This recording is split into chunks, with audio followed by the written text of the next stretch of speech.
Welcome to Vermontitude, a collaborative effort between Great Eastern Radio, the Brattleboro Reformer, and BCTV to bring you the stories behind the stories on the topics you want to learn more about. Because there's always more, so there'll always be Vermontitude. Hosted by me, Peter Fish Case.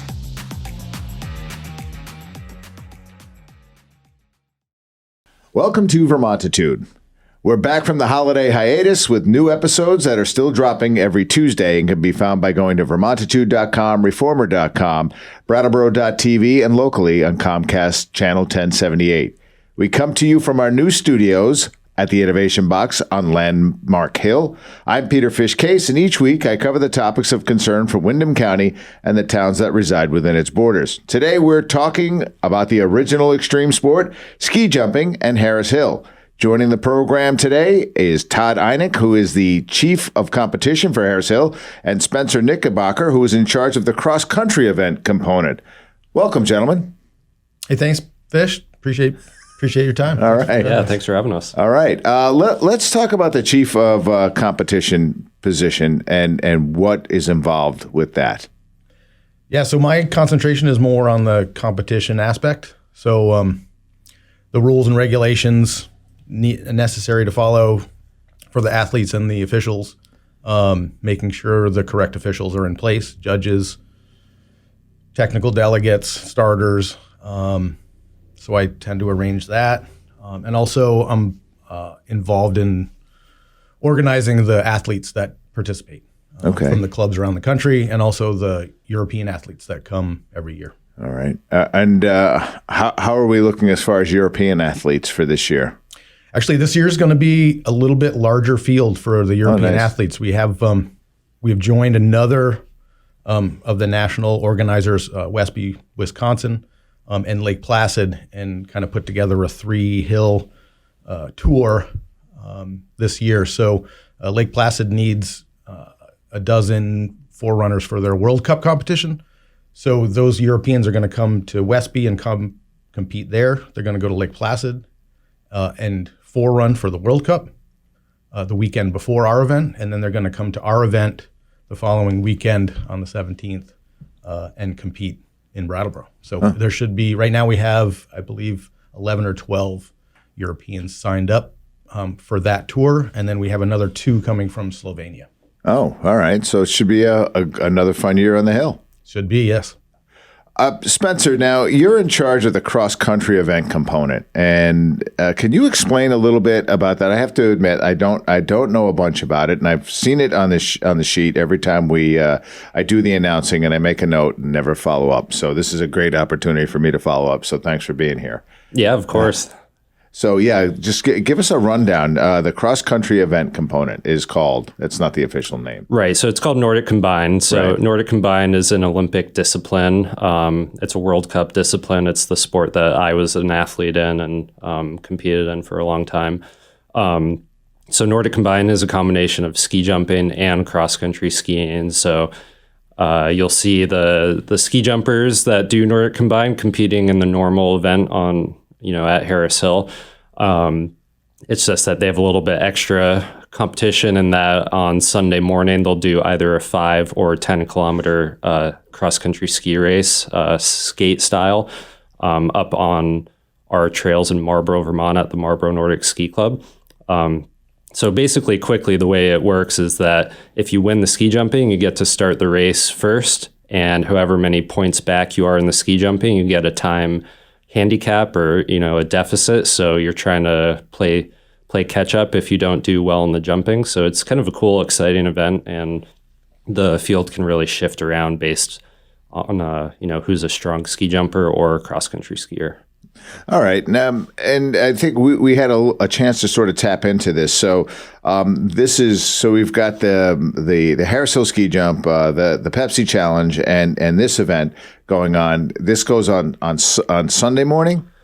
Yeah, mostly due to timing. And normally the Nordic Combine would be right after the ski jumping, but because, we're, jumping in Brattleboro and the events in Marlborough, and jumping is kind of an all-day event in Brattleboro, we space it out. But Sunday's a U.S. Cup, I believe, and the athletes competing in Nordic Combine is also part of that same U.S. Cup, just a day later. Okay, all right. And this is all wrapped up in time for the second day of jumping. It is. So those Ideally. Nordic combiners, their legs might be a little bit more tired on Sunday, but they're used to that. So All right. Yeah. Well, I guess, but it is something to kind of pay attention to. for sure. Yeah. Yeah. So, Todd, sometimes when we're sitting on the hill and there's a lot of wind and there's a lot of things, they'll stop some of the action. And as one thing that for all the years that I've been announcing, it's always been a safety first thing. Can you sort of drill into, so anybody who's coming to the race, there's a little bit of a stoppage, maybe the wind's blowing. Can you explain what might be going on and what you're waiting for and the conditions you're looking for? Yeah, that's exactly correct. It's a safety aspect. We want to make sure that the jumpers come off the hill as safe as possible, and none of the natural effects of Mother Nature get in the way of that. So if there's a snow squall, or if it's snowing, if the wind is blowing in the wrong direction, if the wind is blowing too heavily, that's when you get those delays. And, sometimes for the spectators, it's a little bit of a put off if we delay quite a bit.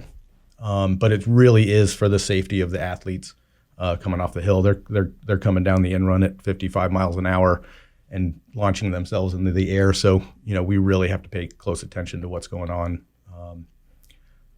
weather-wise around the ski jump. And conditions-wise, if it's warm, we have to also take that into consideration. I know the warmth can create a little stickiness, and that's usually when we experience most of any crashes or anything like that. It's usually on the warmer days. At least it's been my experience as somebody who has just been announcing and noticing on those warmer days. Are you jumping this year, Spencer? I think so. Yeah, that's the plan. If the plan? Conditions are good. All right. And I'd also add, Todd's role as chief competition is to make the conditions fair for the competitors too. So sometimes you'll see a delay, not necessarily because of safety, but because wind can be advantageous or disadvantageous for athletes. So Todd is trying to make the field as even as possible, so everyone has the same chance. Yeah, that's true. In a World Cup international skiing, they have meters and gauges and everything to help mechanically do that. But in our event, it's up to me and the technical delegate to kind of figure that out and keep it as even as possible. So, all right. Now this year, as with every year, I mean, this event is put on largely thanks to volunteers. Right? Yeah. And how are we looking for volunteers? Do you still need volunteers? I know those hill markers, which is, there are people who have been doing that forever. And then there's people who are just like one and done, because you stand there all day long, a lot of times in the shade. I'm not helping you get volunteers. I understand that. It's sunny. It's great. It's warm. It's warm. There's bottle service. Best seat in the house. It is. It really is. True. That is true. The best seat is in the house. So what are you guys looking for in the way of volunteers for this year's Harris Hill Jump? 102nd, I think we figured out. Yeah. So Dana Sprague organizes the markers. So he usually gets 25, 30, I think, markers for each day. My wife, Catherine Einig, is the volunteer coordinator for most of the other stuff. So, and both of their contact information you can find on our website, harrishill.com. And we're looking for more volunteers, and it is a 100% volunteer run. Yeah. So the more the merrier. New people, we're always looking for new folks, because some folks, they volunteer for a few years and then they want to take a break. So then we need to backfill those folks that. Right. That so Dana Sprague or your wife, Catherine Einig, yep, are the people to reach out to if you are looking to volunteer at Harris Hill. Anything else needed other than, I know the markers are the hardest part to fill, or maybe because you just need so many of them, but anything else we're looking for? Yeah. Help with parking. We need folks in the parking lot to help organize the what could be fairly chaotic parking lot. And that would be Catherine as well. Just reach out and we'll find a place for you if you're interested. And, chances are you volunteer for a shift and then you get to watch the event either before or after your shift. So, right. A little bit of both. There's your bonus. Enjoy. Yep. Get into the event for free. We probably should make a plug. We need competent downhill skiers to help sidestep the landing hill because we've been doing that. Todd and I are usually out there Friday night, late into the night. Yeah. So if there's any very competent downhill skiers that can sidestep down a very steep landing hill. So why competent? I mean, I can help you. I'm completely incompetent downhill skier, but I guess that's not a fair assessment. If you're stable to sidestep down a very steep pitch, that's better than being a competent downhill skier. So the grade of the landing hill is 40 degrees. It's probably one of the steeper black diamond trails that you'll ski on somewhere on a Mount Snow or something like that. So, you have to be stable and have sharp edges to. Strong legs. It's a leg burner. Yeah, I'm sure Lots it is. of little steps. I'm sure it is. I've run up that thing in the spring, and it's not. It is as steep as you profess. So, all right. Anything else we're missing here? Anything else in the way of volunteers? 102 years of doing this. How many years, Todd, have you been the doing your supporting role in Chief of Competition? Oh gosh. I want to say it's close to 10. Yeah. Prior to that, I had the privilege of organizing the beer tent, which was a lot less responsibility and a little bit less stress. Looser. But 10 years, I think. And Spencer, how long has the Nordic Combined event been going on?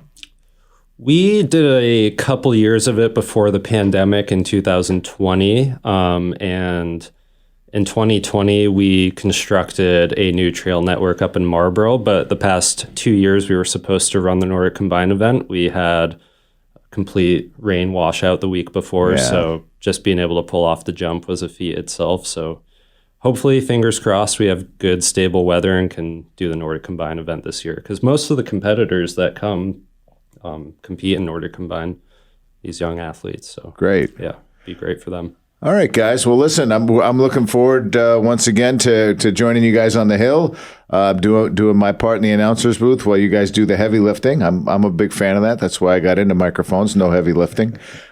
So we'll see you Friday night. To work on the hill. Yeah, that's right. Yeah.